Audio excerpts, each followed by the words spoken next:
ሰላም ጤና ይስጥልኝ የተከበራችሁ ይህ ቅን ዜና ነው። በዚህ ቻናላችን ቅን መረጃዎችን ወደ እናንተ የምናደርስበት የዜና ቻናል ነው።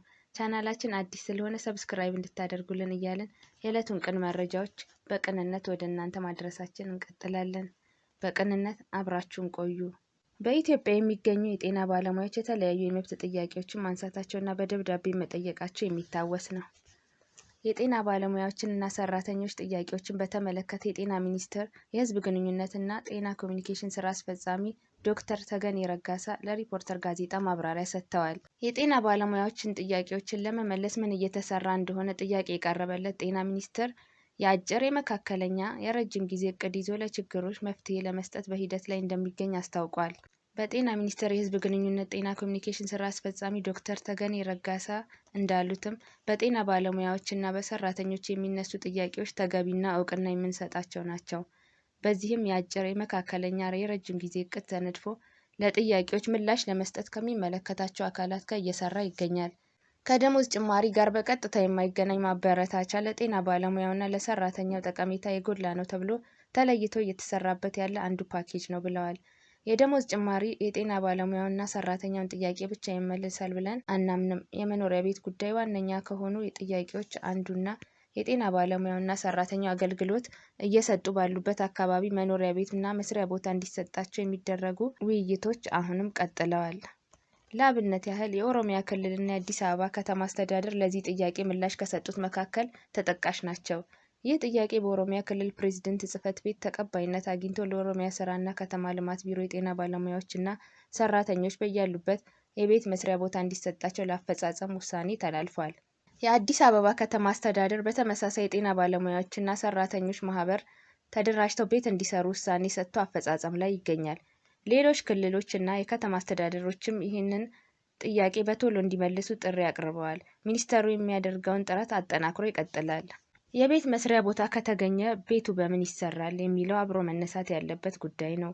የጤና ባለሙያውና ሰራተኛው ከፍተኛ ባልሆነ ወለድ ብድር የሚያመቻችበትን አማራጭ ለማመቻቸት ሚኒስቴሩ ከንግድ ባንክ ጋር ውይይት ጀምሯል። ሂደቱ ከሌሎች ባንኮች ጋርም ይቀጥላል። የብድር ወለድ መጠኑና ምን ያህል ገንዘብ ድረስ መበደር እንደሚቻል እስካሁን አልተወሰነም። ስምምነት ላይ ሲደርስ ወደፊት ይገለጻል። ለአገርና ለሕብረተሰብ ጠቃሚ ስራ የሚሰሩ የጤና ባለሙያዎች ዝውውርና የትምህርት ዕድል የሚያገኙበት አማራጭ ሌላው እየተሰራበት የሚገኝ ጉዳይ ነው። የሕዝብ ተወካዮች ምክር ቤት ያጸደቀውና የአተገባበር ደንብና መመሪያዎች እየወጡለት የሚገኘው የጤና አገልግሎት አስተዳደርና ቁጥጥር አዋጅ ቁጥር 1362/2017 ብዙ ችግሮችን ይፈታል። ለአብነት ያህል የጤና ባለሙያውና ሰራተኛው ስራውን እየሰራ በሚገኝበት ጊዜ ለሚያጋጥሙት በሽታዎች ቤተሰቦቹን ጨምሮ ሕክምና እንዲያገኝ፣ ለዚህም መንግስት ሙሉ በሙሉ የጤና መድን ክፍያ እንደሚሸፍን ተደንግጓል። ይህም ትልቅ እርምጃ ነው። ከዚህ በፊት ብዙም ያልነበረው የህግ ከለላ ጉዳይ በአዋጁ ምላሽ አግኝቷል።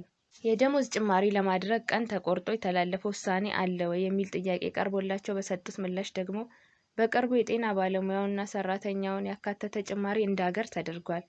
በቂ ላይሆን ይችላል። ያለውን ጫና ታይቶ የማይጨመርበት ሁኔታ አይኖርም። ሆኖም በአጭር ጊዜ ይመለሳል ማለት አንችልም። በመካከለኛ አሊያም በረጅም ጊዜ የሚታይ ጥያቄ ነው ብለዋል። የትርፍ ሰዓት ክፍያ አቤቱታዎችን በሚመለከት መንግስት ባወጣው መመሪያ መሰረት መከፈል አለበት። በበጀትና በተለያዩ ምክንያቶች በተለይ ክልሎች ላይ የሚስተዋሉ ችግሮችን ለመፍታት ብዙ ማስተካከያ ተደርጓል። በዚሁ ሂደት ያልተከፈላቸው የጤና ባለሙያዎች እንዲከፈላቸው እናደርጋለን።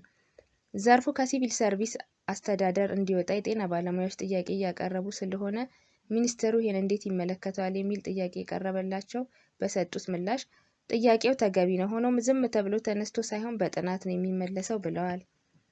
የጤና ባለሙያዎች ስራ ያቆማሉ የሚል እምነት የለኝም።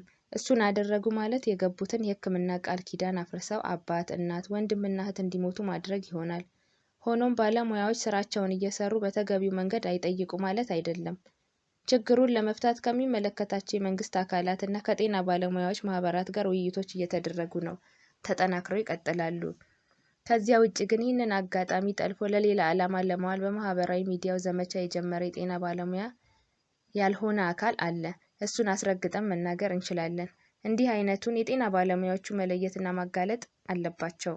ወደ ሌላ ዜና ስናልፍ በኢትዮጵያ የእስልምና ጉዳዮች ጠቅላይ ምክር ቤት ወጣቱን በማብቃት ነገን መገንባት በሚል መሪ ሀሳብ በዛሬው ዕለት በሚሊኒየም አዳራሽ ባሰናዳው መርሃ ግብር የኢትዮጵያ ሙስሊም ወጣቶች ካውንስል መመስረቱን ይፋ አድርጓል። በመድረኩ 70 በመቶ ወጣት ሙስሊሞችን ያቀፈ ነው ተባለ።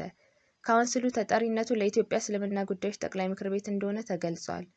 የኢትዮጵያ እስልምና ጉዳዮች ጠቅላይ ምክር ቤት ፕሬዝዳንት ጽሕፈት ቤት ዋና ኃላፊ ኡስታዝ አቡበከር አህመድ በዕለቱ ለመብታቸው የሚታገሉና ግፍን የሚጸየፉ ፍትሐዊ ወጣቶች እንዲፈጠሩ የካውንስሉ አባላት ጋር በትጋት ሊሰሩ ይገባል ሲሉ መልእክት አስተላልፈዋል። በተጨማሪም ከኢስላም አስተምህሮ እና እሴት ርቀው ጊዜያቸውን ተገቢ ባልሆነ ነገር እያጠፉ ያሉ ወጣቶች ወደ ኢስላም እንዲመለሱ ከማድረግ አንጻር ካውንስሉ ከፍተኛ ኃላፊነት አለበት ነው ያሉት። የአዲስ አበባ ከተማ እስልምና ጉዳዮች ከፍተኛ ምክር ቤት ፕሬዝዳንት ዶክተር ሼህ ሱልጣን አማን ኤባ በበኩላቸው በምስረታው ላይ ወጣቶች ሰላምና ለልማት ዘብ እንዲቆሙ አደራ ብለዋል። የኢትዮጵያ ሙስሊም ወጣቶች ካውንስል ምስረታውን ከጀመረበት ጊዜ ጀምሮ በ5 ወር ውስጥ 70 በመቶ ሙስሊሞች ወጣቶችን ያቀፈ ሲሆን 11 የአመራር አባላቶችም አሉት ተብሏል። የካውንስሉ ዓላማም የካውንስሉ ዋና ጸሐፊ ኢንጂነር ኡስታዝ ከማል አረቡ አህመድ እንደተናገሩት ወጣቱ ከተደጋጋሚ ስህተቶች በመማር የራሱን ሀሳቦች የሚያሰርጽበትና ለፍላጎቶች መሳካት የሚሰራበት እንዲሁም ለሀገር እና ለማህበረሰብ ጠቃሚ የሚሆኑ ስራዎችን የሚከውንበት ራሱ የፈጠረው አደረጃጀት ነው ብለዋል። አክለውም በካውንስሉ ምስረታ ሂደቶች 5 ወራት ውስጥ የወጣቶችን ችግር በመለየት በተለያዩ በሀገሪቱ አካባቢዎች በርካታ ወጣቶችን የስራ ፈጠራና አመራር እንዲሆኑ በባለሙያ የታገዘ ስልጠና መሰጠቱንና ቀጣይነት እንዳለው አንስተዋል። የኢትዮጵያ ሙስሊም ወጣቶች ካውንስል በእስልምና አስኳል አስተምህሮ ላይ የተመሰረተ በኢባዳ የታነጸ ማንነትና እሴቱን የሚያከብር ለህብረተሰብ ደህንነትና ለሀገር ልማት አስተዋጽኦ የሚያደርግ በእምነት እውቀትና በአገልግሎት መሪ የሆነ ወጣት ትውልድ ማፍራት ራዕዩ መሆኑን ገልጸዋል። በማብሰሪያ መርሃ ግብሩ ላይ የፌዴራል የክልልና የከተማ አስተዳደር መጅሊስ አመራሮችን ጨምሮ ጥሪ የተደረገላቸው የመንግስት ስራ ኃላፊዎች ተገኝተው ለካውንስሉ ኃላፊዎችና አባላት መልእክት አስተላልፈዋል። ወደሚቀጥለው ዜና ስንሄድ የጅቡቲ መንግስት በሚቀጥሉት ቀናት መጠነ ሰፊ አፈሳን እንደሚያከናውን አስታወቀ። የጅቡቲ የሀገር ውስጥ ጉዳይ ሚኒስቴር ባወጣው ማስታወቂያ በሚቀጥሉት ቀናት በሰነድ አልባ ፍልሰተኞች ላይ መጠነ ሰፊ አፈሳ እንደሚያደርግ አስታውቋል። የሀገሪቱ ዜጎችን በማንኛውም እንቅስቃሴያቸውና ጉዞዎቻቸው ህጋዊ መታወቂያዎቻቸውን ይዘው እንዲንቀሳቀሱ እንዲሁም የመኖሪያ ፈቃድ ያላቸውን የውጭ ዜጎች ደግሞ ህጋዊ ሰነዶቻቸውን እንዲይዙ አሳስቧል። ይህን ማድረግ በአፈሳው ዘመቻ የዜጎችን ደህንነት ለመጠበቅና የህግ አስከባሪዎችን ስራ ለማቀላጠፍ ይረዳል ሲል ነው ማስታወቂያው ያስቀመጠው። ይህን ትዕዛዝ ማክበር በእጅጉ እንደሚመከርም ነው ያስጠነቀቀው። በተመሳሳይ በትናንትናው ዕለት የጅቡቲ መንግስት ዜጎቹ ለቀጠሯቸው ሰራተኞች ደሞዛቸውና ሌሎች ቃል የተገባላቸውን ጥቅማ ጥቅሞች በአግባቡ እንዲከፍሉ የሚያዝም ማስታወቂያ አውጥቶ ነበር። በተለያየ መረጃ በሀገረ ጅቡቲ አርታ በምትባል ከተማ በትናንትናው ዕለት የሰነድ አልባ ስደተኞች አፈሳ መጀመሩን ሰምተናል።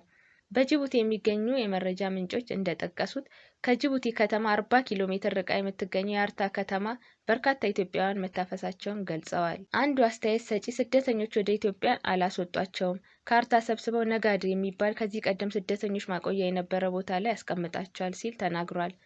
ቦታው በጣም አስቸጋሪ፣ ለጤና የማይመች፣ መጸዳጃውም መተኛውም እዛ የሆነ በጣም ሙቀት ያለበት ማቆያ ነው አከማችተዋቸው ያስቀመጧቸው በማለት ገልጿል። የጅቡቲ መንግስት እየተሰጡ ላሉ ማስጠንቀቂያዎች እና ትዕዛዞች በጅቡቲ የሚገኘው የኢትዮጵያ ኤምባሲ ካወጣው ማስታወቂያ ውጪ ከኢትዮጵያ መንግስት እስካሁን ድረስ የተሰጠ ይፋዊ መግለጫ ይሁን ምላሽ የለም። ያለ ቅድመ ሁኔታ ከስራ መስመር እንድንወጣ መደረጉ ለዘርፈ ብዙ ችግሮች ዳርጎናል ያሉት የኤሌክትሪክ ባጃጅ አሽከርካሪዎች በመንግስት አበረታችነት በሚሊዮን የሚቆጠር ገንዘብ በብድርና በዋስትና ጭምር አውጥተን በቅርቡ የገዛናቸው የኤሌክትሪክ ባጃጆች በአስፓልት መንገዶች እንዳይሰሩ ተደርገዋል።